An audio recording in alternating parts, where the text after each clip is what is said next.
वीर भूमि राजस्थान का सभी भाइयों बहनों ने मारो राम राम साहब। मने विश्वास है कि जोधपुरिया देव जी और धन्ना भगत जी का आशीर्वाद मो है सगला अच्छा हो। दुनिया के कोने कोने से लोग भक्ति, शक्ति, वीरता और अपनायत की धरती राजस्थान में आते हैं। इस धरती को देखने आते हैं, इस धरती के बारे में सीखने आते हैं, यहाँ की पुरानी कहानियां को सुनने आते हैं और ये देखने आते हैं कि यहाँ की वीर और साहसी जनता किस तरह से अपने जीवन के संघर्ष में आगे बढ़ रही है। आपका प्रदेश कर्तव्य, सेवा और वीरता का मिसाल है। इस प्रदेश पर, राजस्थान पर हमारे पूरे देश को गौरव है।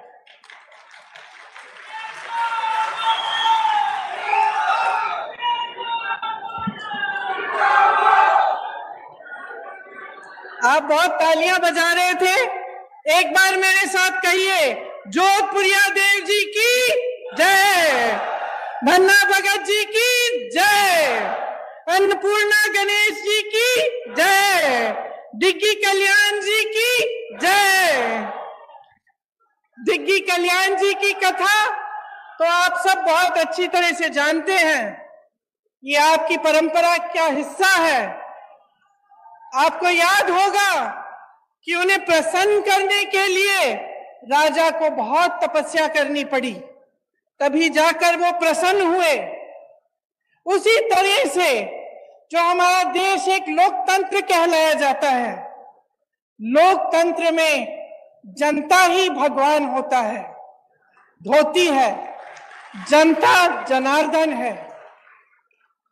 जनता की सेवा, उसका सत्य, उसका सच्चा अर्थ क्या होता है कि जनता सबसे सर्वोपरि है, परि है, सबसे ऊंची जनता होती है। यही हमारी देश की राजनीतिक परंपरा रही है। आप अगर गांधी जी को देखें, जिसने देश की राजनीतिक नींव डाली, स्वतंत्रता संग्राम लड़ा हमारे लिए, इस देश को आजाद किया, उनको देखिए, उनमें कितनी सादगी थी, किस तरह से उन्होंने अपना पूरा जीवन देश की जनता को दिया। हमेशा ये कहते थे कि देश का गरीब सर्वोपरि है। कहते थे कि जब तक इस देश के एक भी वासी के आंखों में आंसू है, जब तक वो आंसू हम नहीं पहुंच पाएंगे, तब तक हमारा काम पूरा नहीं हुआ। यही हमारी लोकतंत्र की नींव है, हमारी राजनीति की नींव है। आज राजस्थान सरकार भी अपने जन कल्याणकारी कार्यक्रम से, योजनाओं से इसी तरह आगे बढ़ रही है, ये समझकर कि गरीब को गणेश जी समझकर और किसान को भगवान समझकर। यही भावना मन में लेकर सरकार के जितने भी अधिकारी हैं और हमारे मुख्यमंत्री जी हैं, कांग्रेस पार्टी के नेतागण हैं, सब इसी भावना को मन में लेकर दिन रात काम कर रहे हैं। आज मैं सवाई माधोपुर से आई, वहां आप सबको मालूम होगा, खासतौर से मेरी बहनों को, कि वहां रणथंभौर के किले में एक प्रसिद्ध गणेश जी का मंदिर है। गई हुई है ना? हाँ, मैंने देखा है। जब भी मैं आती हूँ तो खूब सारी खासतौर से महिलाएं जाती हैं और मुझे हमेशा ताज्जुब होता है जब मैं उस रास्ते से गुजरती हूँ। मैं भी गई हूँ उस मंदिर में कई बार। तो जब वापस आती हूँ, कभी कभी शाम हो जाती है, जंगल है वहां, आप गई हैं, आपने देखा होगा। उसी रास्ते से शेर आते हैं, उसी रास्ते से बाघ चल के आते हैं, उसी रास्ते से कई ऐसे जानवर आते हैं जिनसे अगर आमना सामना हो जाए तो आपको दिक्कत हो सकती है, चोट पहुंच सकती है।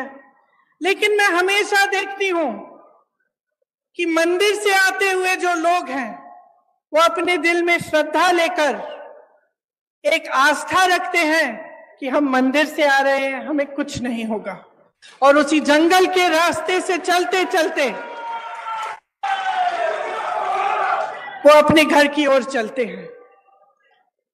मेरे मन में अक्सर ये बात आती है जब मैं मंदिरों में जाती हूं, लोगों की श्रद्धा को देखती हूं, कि इस तरह की श्रद्धा हम नेताओं के दिल में आपके लिए होनी चाहिए। जब हम कहते हैं कि जनता जनार्दन है तो ये बहुत गहरी बात है, और इस बात को समझना जनता के लिए भी और नेताओं के लिए भी बहुत जरूरी है। हमें समझना जरूरी इसलिए है क्योंकि जब हम दिन रात काम करते हैं, जब सत्ता में आ जाते हैं, तो अक्सर ये होता है कि अपनी महत्वाकांक्षाएं आगे हो जाती हैं। ये हो जाता है कि बहुत सत्ता मिल जाती है इंसान को, तो भूल जाता है कि सत्ता में लाया कौन। और आपको याद ये बात रखनी चाहिए, क्योंकि आपको ये बात कभी नहीं भूलनी चाहिए कि सत्ता देने वाले आप हैं। आज इन कार्यक्रमों में मैं एक नौजवान लड़की से मिली, शायद मेरी बातों को सुन रही होगी।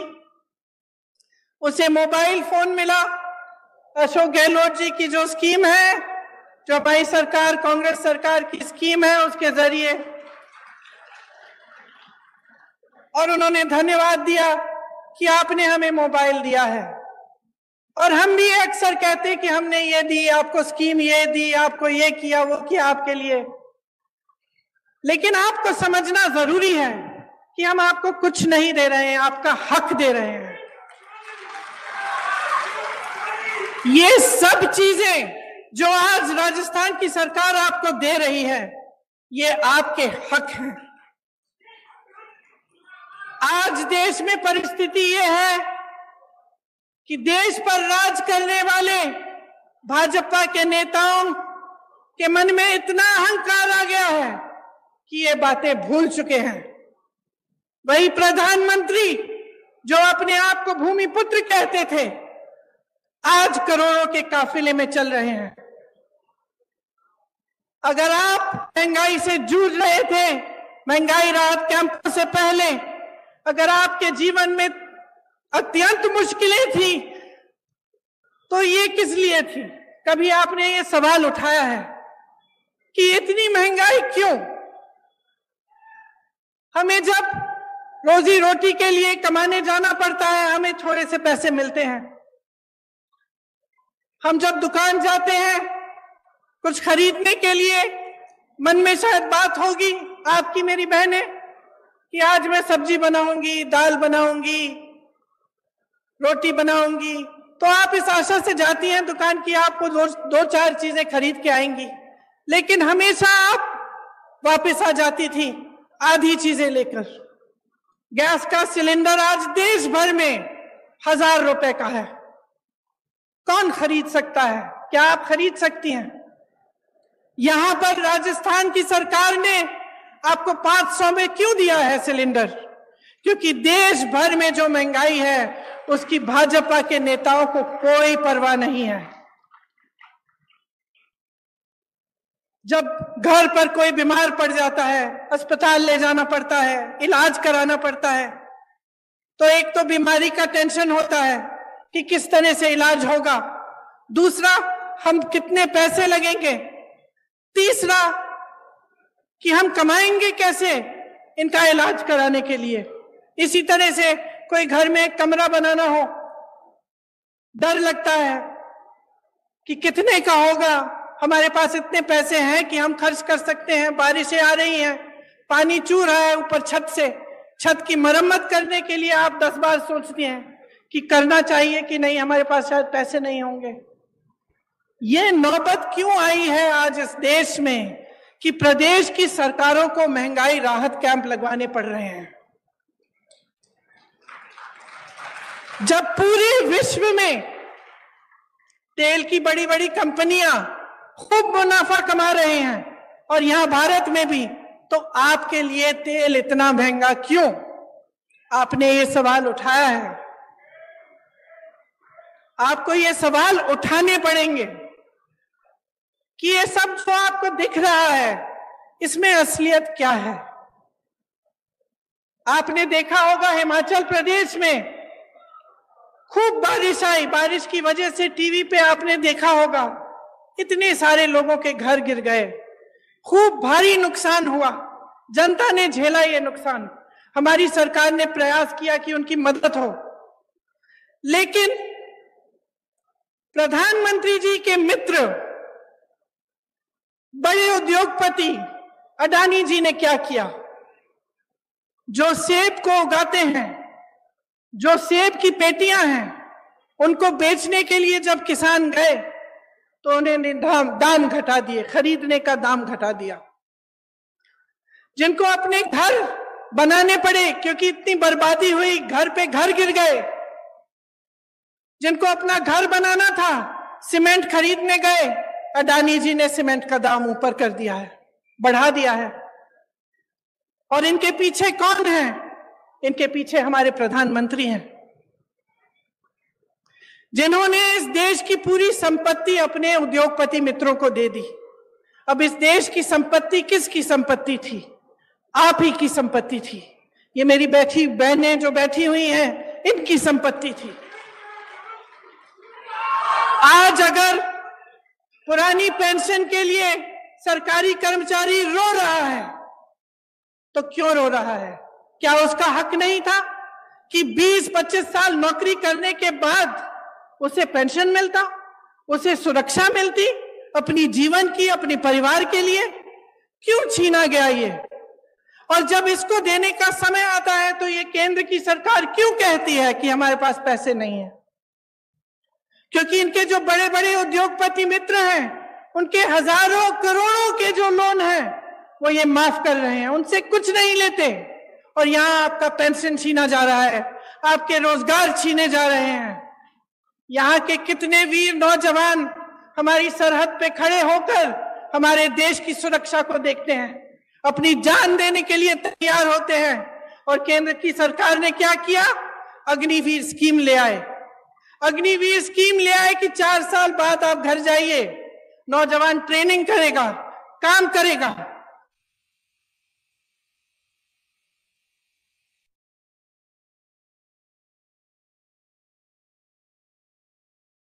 चाहिए था केंद्र सरकार को, वह भी नहीं किया। हर चीज के लिए उन्होंने अपने उद्योगपति मित्रों को आगे रखा और जो जनता है उसको पीछे रखा। आज ये स्थिति है कि 45 सालों में सबसे अधिकतम बेरोजगारी आज है हमारे देश में। जब आपके सामने चुनाव के लिए वोट मांगने आते हैं तो बड़ी बड़ी बातें करते हैं, और अक्सर बीच में धर्म को ले आते हैं, जाति को ले आते हैं, अलग अलग बातों को ले आते हैं जिससे आपके जज्बात जुड़े हुए हैं।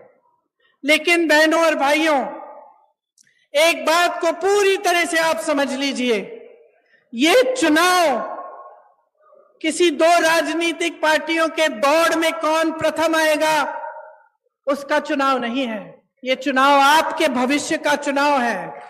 इसमें सबसे बड़ा सवाल ये है कि आपको आपका हक आपको कौन देने के लिए तैयार है। और मैं दावे के साथ कह सकती हूं कि भाजपा ने 8 सालों में जो सरकार चलाई है इस देश में, उसने आपके हक को बार बार बार बार बार बार खत्म किया है। जिन बड़े बड़े उद्योगों से आपको रोजगार मिलता था, उन्हें चुपचाप से एक के बाद एक अपने बड़े बड़े उद्योगपति मित्रों को सौंप दिया। आपके पेंशन कटवा दिए, आपकी सेना में भर्ती होने के चांस खत्म कर दिए, अग्निवीर ले आए, महंगाई बढ़ा दी, और खुद इतने बड़े काफिलों में चल रहे हैं। रोज रोज आप टीवी चलाते हैं, आपको दिखता है रोज रोज, खास तौर से आजकल। आज सुबह तो मैंने देखा कि इनके G20 जब हो रहा था तो बारिश आई और सारा जितना भी वो जहां पे वो G20 की मीटिंग रख रहे हैं उसमें सारा पानी फैल गया है। मेरे मन में एक बात आई कि शायद जो हमारे देशवासी डर के मारे कह नहीं पा रहे हैं, भगवान ने कह दिया कि अपना अहंकार कम करो, अपना अहंकार कम करो। इस देश ने तुम्हें बनाया है, इस देश ने नेता बनाया है, इस देश को आगे रखो, इस देश की जनता को सर्वोपरि बनाओ। जब ये अपने धनवान मित्रों को सरकार की सारी कंपनियां सौंप देते हैं तो नुकसान कौन उठाता है? जब ये बड़े बड़े खर्चे करते हैं तो नुकसान कौन उठाता है? सबसे ज्यादा नुकसान मेरी बहनें उठाती हैं, क्योंकि जो पैसे आपकी भलाई के लिए आपके पास आने चाहिए वो नहीं आते। आपने देखा होगा कि राजस्थान की सरकार ने आपके लिए कितनी स्कीम निकाली है। पुराना पेंशन आज आपको राजस्थान में मिल रहा है, तो इसका मतलब है कि ये मुमकिन है ना, ये मुमकिन है इसलिए हो रहा है। आज जितनी भी स्कीमें हैं जिनके बारे में मुख्यमंत्री जी ने आपको बताया, जिनके बारे में यहाँ पे सारे बोर्ड लगे हुए हैं, कि चाहे वो इंदिरा रसोई हो जिसमें आपको 8 रुपए में पूरी थाली मिल रही है खाने की, चाहे वो चिरंजीवी योजना हो जिससे आपका इलाज मुफ्त में हो रहा है, चाहे महिलाओं के लिए मोबाइल का स्कीम हो जिससे नौजवान महिलाओं के लिए खास तौर से अच्छा है क्योंकि आप इस पर पढ़ाई कर सकते हैं, सब जानकारियां आपको इस पर मिल सकती हैं, और आपकी सुरक्षा के लिए भी अच्छा है कि कभी आप ऐसी स्थिति में हो तो आप घर फोन कर सकते हैं, किसी को बुला सकते हैं। तो ये सब स्कीमें कैसे हो रही हैं राजस्थान सरकार द्वारा? ये तभी हो रही हैं क्योंकि ये जो पैसे हैं सरकार के पास जो होते हैं ये आपके लिए होते हैं। जिस सरकार की नीयत सही होती है वो इस संपत्ति को आपकी भलाई के लिए खर्चती है, और एक ऐसी ही सरकार आज राजस्थान में कांग्रेस की सरकार, अशोक गहलोत जी की सरकार है।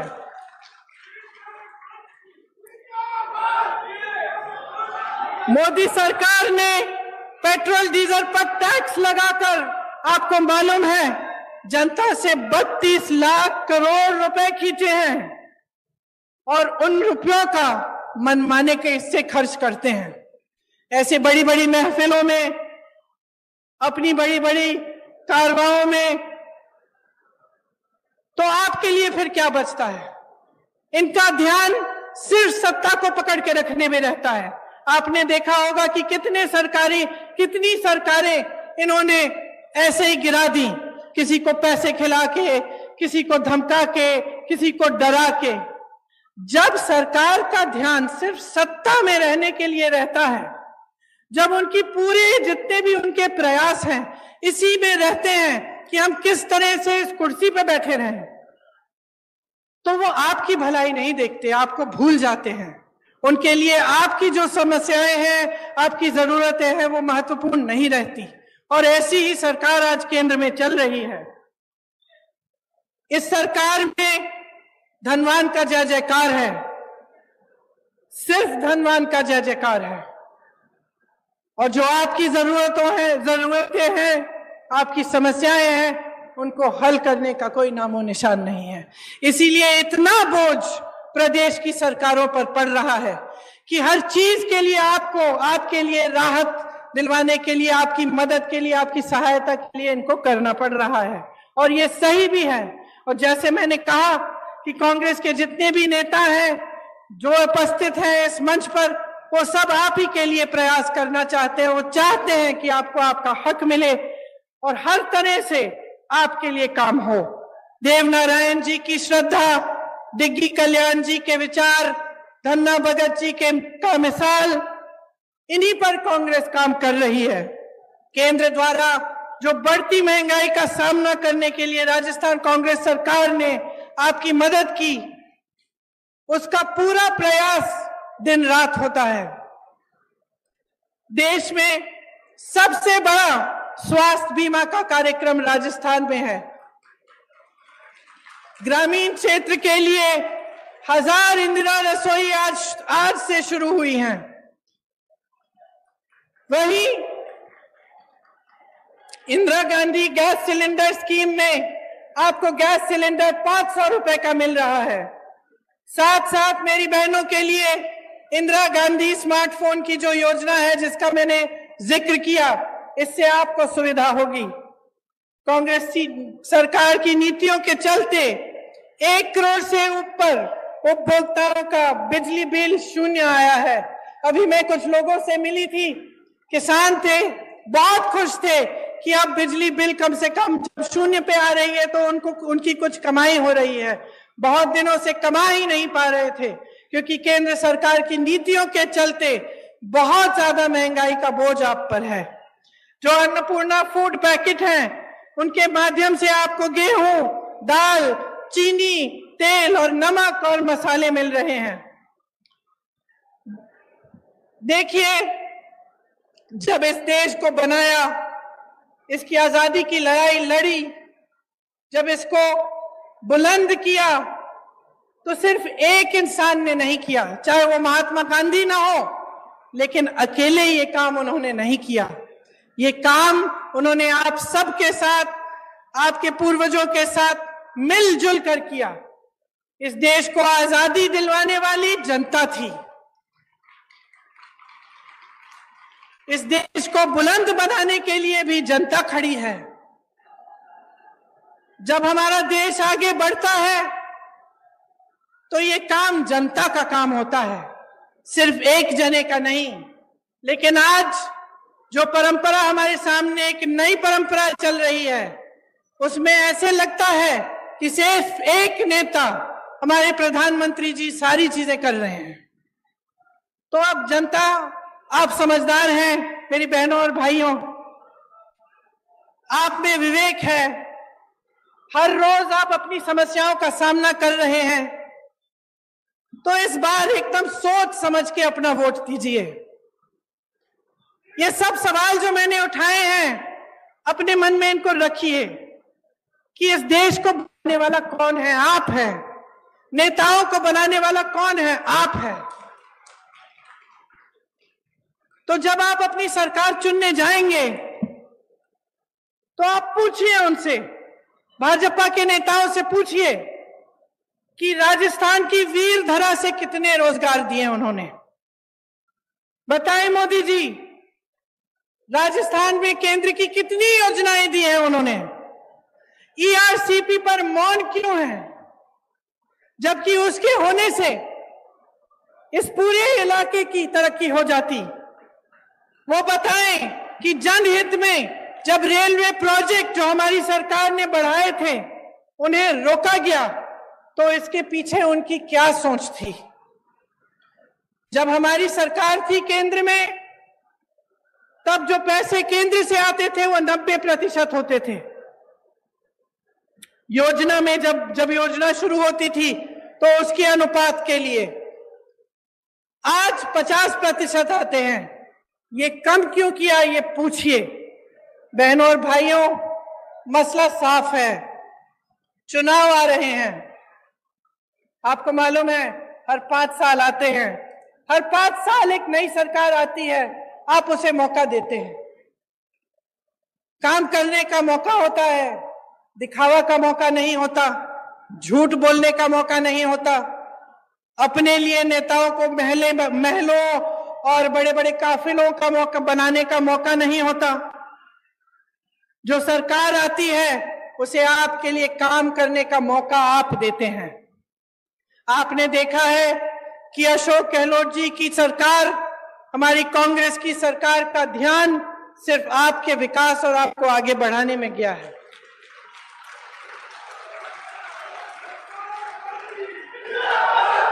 आप अपने अनुभव से ही देखिए कि भाजपा की सरकार, उनकी नीतियां सिर्फ अमीरों को आगे बढ़ाने के लिए हैं, गरीबों को, मिडिल क्लास के लिए कुछ नहीं है इनकी नीतियों में। मोदी जी विदेश जाते हैं, वापस आते हैं, कहते हैं कि बहुत हमारे देश का आगे बढ़ा है, हमारा देश, हमारा मान इतना बड़ा है। बाद में आपको पता चला कि वहां गए और उनके उद्योगपति मित्रों के लिए वो डील कराए आए हैं और बड़े बड़े उद्योगपतियों को खूब वहां से बिजनेस मिल रहा है। तो आप ही बताइए कि आपको ऐसी सरकार चाहिए जो सिर्फ गिने चुने अमीर लोगों को आगे बढ़ाए, कि आपको एक ऐसी सरकार चाहिए जो आपके लिए महंगाई के राहत कैंप लगाए, जो आपके लिए इंदिरा रसोई जैसी योजना लाए, जो महिलाओं को मोबाइल फोन दिलवाए, जो किसानों को आगे बढ़ाने के लिए, उनकी कमाई को बढ़ाने के लिए बिजली के बिल माफ करें, उनके कर्ज माफ करें। यह निर्णय आपको लेना पड़ेगा और ये एक बहुत बड़ा निर्णय है, इसको हल्के में मत लीजिए। जैसे ही भाजपा की सरकार राजस्थान में वापस आएगी, आप देखिए ये सारी स्कीम बंद हो जाएंगी। जितनी भी अच्छे काम कांग्रेस की सरकार ने किए हैं वो सब रुक जाएंगे। इसीलिए ये चुनाव जब आएगा, अगर आप अपने विवेक को इस्तेमाल करके सोच समझ के वोट नहीं देंगे तो आप अपना ही नुकसान करने जा रहे हैं। मैं यहां मंच पे खड़े होकर आपको कहना चाहती हूं कि ये देश आपका है, प्रदेश आपका है। जैसे मैंने शुरू में कहा, दुनिया भर से लोग आपके प्रदेश में आते हैं। आपकी वीरता अपार है, आपका संघर्ष अपार है। आप जानते हैं कि इस देश में जो नेता आते हैं वो दो तरह के होते हैं, क्योंकि आपका अनुभव अपार है। आप शुरू से देखते आ रहे हैं कि कैसी सरकारें आपके प्रदेश में चलते हैं, कैसे नेता होते हैं। दो तरह के नेता होते हैं बहनों और भाइयों। एक जिसका धर्म सेवा होता है, जो समझता है कि जनता ही सर्वोपरि है, और दूसरा जिसके मन में लालच, अहंकार और महत्वाकांक्षा होती है। इसीलिए आज इस मंच पर खड़े होकर मैं आपसे आग्रह करती हूं कि आप ऐसे नेता चुनिए जिनके मन में अहंकार नहीं, आपके लिए श्रद्धा हो। आप ऐसे नेता चुनिए जो आपको भूलकर आपकी मुश्किलों को बढ़ाने का काम ना करे, लेकिन आपको हर रोज सुबह याद करे और आपकी मुश्किलों को कम करने का काम करे। आप एक ऐसी सरकार चुनिए जैसी कांग्रेस की सरकार 5 सालों के लिए राजस्थान में रही है, जो आपके लिए, आपकी राहत के लिए, आपकी सहायता के लिए दिन रात एक करे।